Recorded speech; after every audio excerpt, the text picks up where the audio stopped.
Back in Action brilliantly used its actors against you. Back in Action's cast elevates the latest Netflix action comedy and uses the audience's knowledge of their previous roles against them. Back in Action marks Cameron Diaz's return to acting after a decade-long hiatus, with the movie leaning heavily on the comic chemistry between her and co-star Jamie Foxx. Reviews for Back in Action have been mixed overall, with critics giving the ensemble positive notices but finding the film itself generic and uninspired. It certainly pulls a lot from other spy movies and TV shows, from Mr. and Mrs. Smith to Diaz's own action comedy Night and Day. At least compared to Netflix's other recent spy comedy The Union, Back in Action at least has some genuine laughs and well-staged set pieces.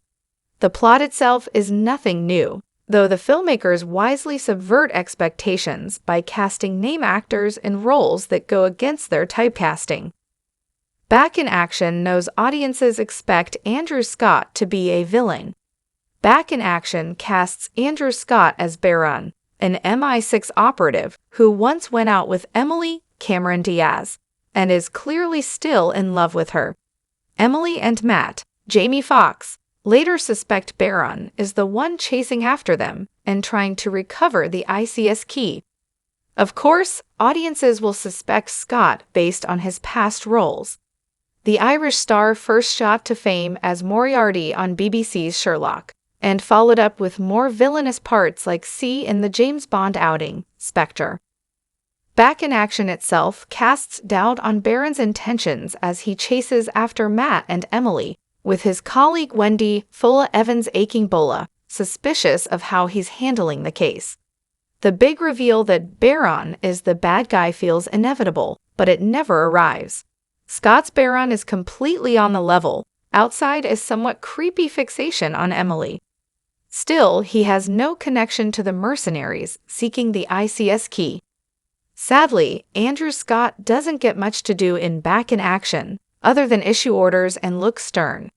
Back in Action isn't particularly creative, but Scott's casting against type was a smart move on the filmmaker's part. The actor has played plenty of good guy roles, but audiences are almost predisposed to view him as a villain in disguise, especially as he recently played Ripley on the Netflix series of the same name. Sadly, that means Scott doesn't get much to do in the film, other than issue orders and look stern. Back in Action also flips Kyle Chandler's most beloved role. Back in Action also features what initially appears to be a cameo from Kyle Chandler as Emily and Matt's boss. He's walking them through the opening mission before they decide to disappear and go lead normal lives. Chandler's Chuck then suddenly turns up at their home 15 years later, warning them their lives are in danger before getting killed by a sniper. This turns out to be an elaborate ruse, as Chandler's Chuck faked his demise and is the villain behind the scenes, having manipulated the couple into leading him to the key. Chandler is best known as Coach Taylor on Friday Night Lights, who is one of the great TV dads of the 21st century.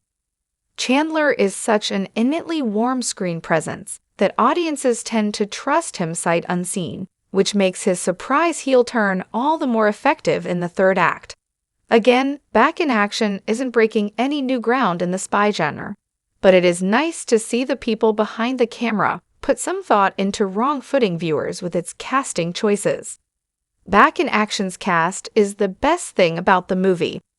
In all likelihood, Back in Action will prove a big hit for Netflix, and will then quickly fade from memory like The Union or Red Notice. It's not that the movie is bad. Back in Action is energetic and features some solid gags, but it's almost designed to be something people watch while scrolling through their phones. One strength it features is the cast. Fox and Diaz-Bat quips back and forth with gusto, while Glenn Close devours every scene as Emily's estranged mother, Ginny. Scott and Chandler don't get much to work with, though the latter gives such a convincing villain speech that he might just convince audiences his character is right. If any one actor steals the show, it would be Jamie Demetriou as Ginny's lover/trainee Nigel, a dweeby, socially awkward wannabe spy. Demetrio enters the story late, but is genuinely hilarious, and will no doubt get more work off the back of it. If there is a single reason to see Back in Action, it's to watch a great cast do their thing with a familiar story.